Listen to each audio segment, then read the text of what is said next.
अस्सलामुअलैकुम students. Combinatorics के इस कोर्स में हमारा आज का टॉपिक है बाइनोमियल थ्योरम। कबल इसके कि हम बाइनोमियल थ्योरम पर गुफ्तगू करें, पहले हम ये देखेंगे कि बाइनोमियल क्या है और बाइनोमियल थ्योरम की ज़रूरत क्यों पेश आई। बाइनोमियल हम कहते हैं कोई भी ऐसा अलजेब्रिक एक्सप्रेशन जो दो टर्म्स पर मुश्तमिल हो। N algebraic expression consisting of two terms is called a binomial or the binomial expression. For example, definition मैंने बोल दी है, अब आप इसे याद कर सकते हैं। बाइनोमियल के एग्जांपल में लिखता हूँ, कोई भी लिख लें। For example x minus 2y, कोई और लिख लें ax plus b, a plus b. ये अलजेब्रिक एक्सप्रेशन हैं और इनमें दो टर्म्स हैं, एक ये और एक ये, दो। इस तरह ये एक नया एक्सप्रेशन है, इसमें दो टर्म्स हैं, इसमें भी दो टर्म्स हैं, इसलिए ये बाइनोमियल हुए। अब बाइनोमियल थ्योरम जो कि आज का हमारा टॉपिक है, इसकी ज़रूरत क्यों कर पेश आई और ये है क्या, इसके लिए हम थोड़ा सा पहले इंट्रोडक्शन देख लें कि हम जानते हैं कि a प्लस बी का स्क्वायर, ये फार्मूला हमने पढ़ा हुआ है, होता है A square plus 2ab plus B square. Similarly हमने a प्लस बी का क्यूब भी पढ़ा हुआ है, ये होता है a cube plus 3a square B plus 3ab square plus B cube. हो सकता है कि आपने इस फार्मूला को इसी को इस शेप में पढ़ा हो, a cube plus B cube plus 3ab into a plus b. घबराने की बात नहीं है, जब इसे अंदर मल्टीप्लाई करेंगे 3ab को a से, ये 3a और a square b plus 3ab को यहाँ b से मल्टीप्लाई करेंगे 3ab स्क्वायर बन जाएगा। इसे अरेंज करेंगे तो ये बनेगा। अब इसी तरह अगर हमने हायर पावर फाइंड आउट करनी, फॉर एग्जांपल मैं लिखूँ a प्लस बी की पावर 10, इसका फार्मूला क्या होगा। यानी कोई हमारे पास बाइनोमियल एक्सप्रेशन हो और उसकी पावर हायर हो, यूजुअल पावर जो कि हम 2, 3 तक तो हम छोटी क्लासेस में करते रहे हैं। अब अगर बड़ी पावर हो तो उसे कैसे एक्सपेंड करेंगे, ये हमें बताएगा बाइनोमियल थ्योरम। इसी मकसद के लिए यानी बाइनोमियल एक्सप्रेशन की हायर पावर्स को एवेलुएट करने के लिए बाइनोमियल थ्योरम बनाया गया। अब ये बाइनोमियल थ्योरम है कि इसका फार्मूला पहले मैं लिख दूँ ताकि फिर हमें समझने में आसानी हो। मैं इसकी हेडिंग दे लूँ,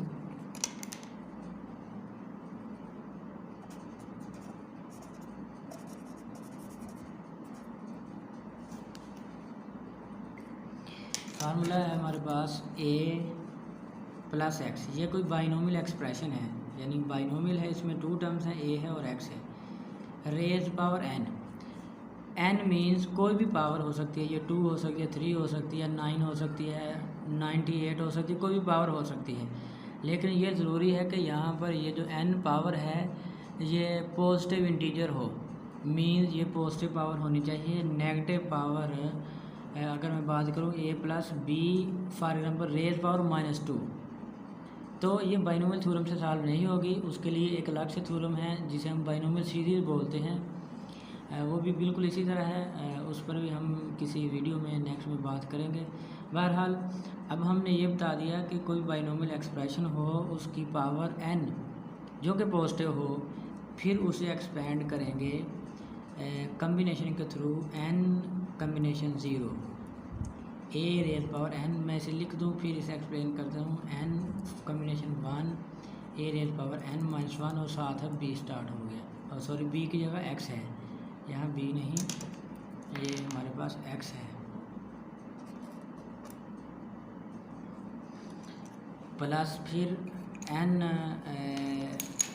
1 के बाद आ गया n2, ये पावर कम होती जा रही है, n-2 और x 1 था अब 2 हो गया, प्लस अप टू सोन। ये सिलसिला चलता जाएगा तब तक जब तक ये n कम्बिनेशन n हो जाए और x रेज पावर n। अब इस फार्मूला को एक्सप्लेन करने के लिए पहले तो हम इस फार्मूला को देखें गौर से कि ये बाइनोमियल है, बाइनोमियल एक्सप्रेशन है a plus b, real power 2 है। यहाँ पर गौर करें ये पावर 2 है तो a की भी पावर 2 आई है, b की भी है, डेफिनेटली पूरे की है, b की पावर भी 2 आई है। और फिर a की पावर कंटिन्यूसली डिक्रीज़ हो रही है। a की पावर पहले 2 है, फिर a की पावर 1 है, यहाँ a रियल पावर 0 है। और b की पावर इन जो सेकंड टर्म है इस बाइनोमियल की, उसकी पावर इंक्रीज़ हो रही है। b रियल पावर 0 है, b रियल पावर 1 है, फिर b रियल पावर 2 है। फिर इस पर गौर करें तो ये पता चलता है कि जितना यहाँ पर इंडेक्स है यानी टोटल पावर है उससे एक ज़ायद यानी एक ज़्यादा, 1 more than this index the terms are here. यहाँ पर जितनी पावर है उससे एक ज़्यादा यहाँ टर्म्स हैं। पावर 2 है तो टर्म्स कितनी हैं, 1 2 3, 3 टर्म्स हैं। और इसी अब कंसेप्ट को अगर हम यहाँ देखें तो पहला बाइनोमियल एक्सप्रेशन में पहली टर्म a है, दूसरी x है, a की पावर n है, फिर n-1 है, n-2 यानी कम हो रही है। और सेकंड टर्म इस एक्सप्रेशन की x है, यहाँ पर x की पावर 0 है, यहाँ x की पावर 1 है, यहाँ x की पावर 2 है, एंड अप टू x की पावर n, ये टोटल हो गई। पहले की टोटल शुरू होकर 0 तक, दूसरे की टोटल से 0 शुरू होकर टोटल तक जाती है। और यहाँ पर टर्म्स n है, इंडेक्स n है, तो इस एक्सपेंशन में टर्म्स n प्लस 1 होगी। अब बात रह गई इन काफिशेंट्स की। ये n combination 0, n combination 1, n combination 2 up to so on n combination n, ये काफिशेंट्स हैं। यानी n कम्बिनेशन 0 ये आपको पता है, कम्बिनेशन का फार्मूला हमने पढ़ा हुआ है, n combination r is equal to n factorial upon r factorial into n minus r factorial. इसे आप यूँ सॉल्व कर सकते हैं। n कम्बिनेशन 0, यहाँ पर n की वैल्यू n है और r की वैल्यू 0 है, यहाँ पर पुट करें तो इसकी वैल्यू आ सकती है। फार्मूला में करके ही दिखा दूँ। पहला n कम्बिनेशन 0, तो n की वैल्यू n है, n फैक्टोरियल अपॉन r 0 है, यहाँ 0 factorial into n minus 0 factorial, ये बनेगा n फैक्टोरियल अपॉन 0 फैक्टोरियल 1 होता है, और n minus 0 n factorial by n factorial, ये 1 हो गया। यानी यहाँ पर इसका जो काफियंट है ये हमारे पास है, क्या है, ये 1 है। और n कम्बिनेशन 1 क्या आएगा, इसे सॉल्व करके भी देख लेते हैं। n combination 1 n factorial upon 1 factorial into n minus 1 factorial. n factorial को लिख सकते हैं n into n minus 1 factorial, ये फैक्टोरियल की डेफिनेशन है। 1 फैक्टोरियल 1 होता है और नीचे n माइनस 1 फैक्टोरियल, ये कैंसिल आउट हो गया और n रह गया। अब इसका मतलब है इसी फार्मूला को, ये जो हमने लिखा हुआ है कम्बिनेशन का फार्मूला, इसे एक और फॉर्म में याद रखने के लिए लिखा जा सकता है। वो फॉर्म भी मैं यहाँ लिख देता हूँ। वो फॉर्म है a plus x raised power n will becomes a raised power n plus n।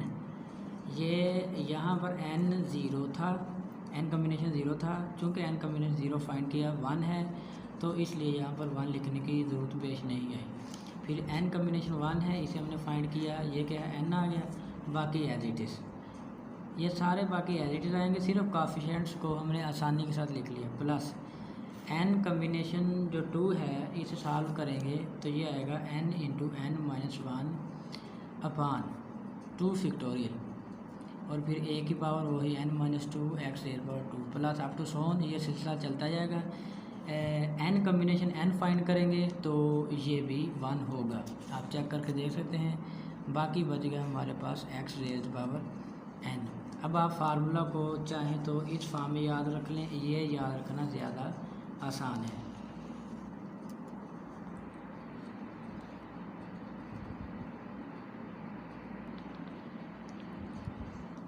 Binomial के इन्हीं काफिशेंट्स को हम एक और वे से निकाल सकते हैं। ये पहला वे तो ये है कि हम इस तरह कम्बिनेशन के फार्मूला से निकालें। दूसरा वे बहुत इजी है, आपने शायद सुना हो पास्कल ट्रायंगल का कोई नाम, वो ये होती है 1 1, फिर यहाँ 1 1 2 हो गया, ये 1 साइडों पे साइड्स पे 1 1 ही रहेगा, ये 3, ये 2 प्लस 1 3, ये 1 1। ये तब काफिशेंट्स यूज़ होंगे जब हमारे पास जो पावर है बाइनोमियल एक्सप्रेशन की वो 1 हो। जब ये कब है, जब n क्या हो, 1 हो।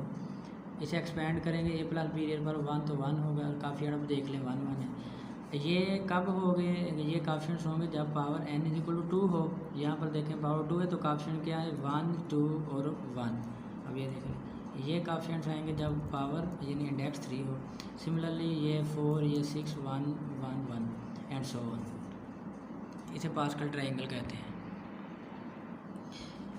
अब हमने चूँकि बाइनोमियल थ्योरम को डिटेल से देख लिया ये क्या है, इसकी एग्जांपल करेंगे। एग्जांपल है a plus 2b rays power 5। ये a प्लस 2b ये बाइनोमियल है यानी बाइनोमियल एक्सप्रेशन है, और n यहाँ पर 5 है। तो इसे एक्सपेंड करेंगे। बाइनोमियल थ्योरम का जो फार्मूला अभी हमने पढ़ा है वो फार्मूला ये है। यहाँ पर n है यानी जो एग्जांपल है वहाँ पर n की जगह 5 है, यहाँ आएगा 5 कम्बिनेशन 0। आप इसे कम्बिनेशन के इस फार्मूला की मदद से सॉल्व करेंगे। फिर यहाँ 5 1 आएगा, यहाँ 5 2 आएगा। इस तरह सॉल्व कर लें, या चाहें तो आप पहले तो 1 ही आएगा हमेशा और लास्ट पे भी 1 ही आएगा। लेकिन यहाँ पर जो n है, अब गिवन एग्जांपल में n 5 है तो यहाँ 5 आएगा। फिर 5 into 5 minus 1 by 2 factorial and so on. अब जिस तरह चाहें सॉल्व कर लें, मैंने आपको बता दिया है। अभी सॉल्व करेंगे तो लिखेंगे पहले की पावर तो वही आएगी जो टोटल है, a पावर 5। यहाँ काफिशेंट 1 लिख दिया मैंने क्योंकि यहाँ क्या था बाइनोमियल काफिशेंट n 0 था। n यहाँ 5 है और फिर r 0 है। 5 0 5 कम्बिनेशन 0। इसे फार्मूला सॉल्व करें या कैलकुलेटर पे सॉल्व करें तो ये 1 आएगा। अब नेक्स्ट है 5 1 5 कम्बिनेशन 1। इसे फार्मूला से सॉल्व करें या कैलकुलेटर पे सॉल्व करें तो ये 5 आएगा। मैं लिख भी देता हूँ, ये चलिए लिख दें 5 combination 0 5 combination 1 a rays power 4 और सेकंड की पावर स्टार्ट हो गई, पहले की पावर कम हो रही है दूसरी की स्टार्ट हो गई। 5 combination 2 a rays power 3 2b rays power 2, पहले 1 थे 2। 5 कम्बिनेशन 3 a रेज़ पावर 5 फिर 4 फिर 3, अब 2 and 2b rays power 3 plus 5 combination 4 a rays power अब 1 रह गई 2b रेज़ पावर 4। अब 5 combination plus 5 combination 5 a rays power 0 है और 2b रेज़ पावर 5 आ गई। एक बात जो मैं पहले बताना भूल गया वो ये है कि इस फार्मूला में एक बात और गौर करें तो पता चलता है कि जितना इंडेक्स होगा यहाँ पर मौजूद हर टर्म का टोटल इंडेक्स भी उतना होगा। टोटल इंडेक्स इधर 2 है, फर्स्ट टर्म का इंडेक्स देखें 2 है, इस सेकंड का देखें 1 प्लस 1 2 है, इसका 2। यहाँ पर 3 देखें 3 है तो पहले की पावर भी 3 है, दूसरे की पावर भी टोटल 2 प्लस 1 3 है, इसकी 2 प्लस 1 3 3। अब इसके बाद इसे एक्सपेंड कर लें। 5 कम्बिनेशन 0 ये 1 होगा यानी a rays power 5 plus 5 combination 1 5 into बाकी रह गया 2b प्लस इसी तरह 5 कम्बिनेशन 2 है, इसे सॉल्व करें तो 10 a rays power 3 4b rays power 2 plus 10 a rays power 2 8b rays power 3 plus 5a into 16 b है रेज़ पावर 4 प्लस तो बाकी बनेगा a rays power 5 plus 10 a rays power 4 a rays power 5 plus 5 2s 10 a rays power 4b plus यहाँ पर देख लें कहीं कोई मिस्टेक ना हो 5 इंटू 2b, हाँ यहाँ a रेज़ पावर 4 रहता है प्लस इसके बाद है 40 a cube b square plus 80 a square b cube plus 80 a b raise power 4 plus 32 b rays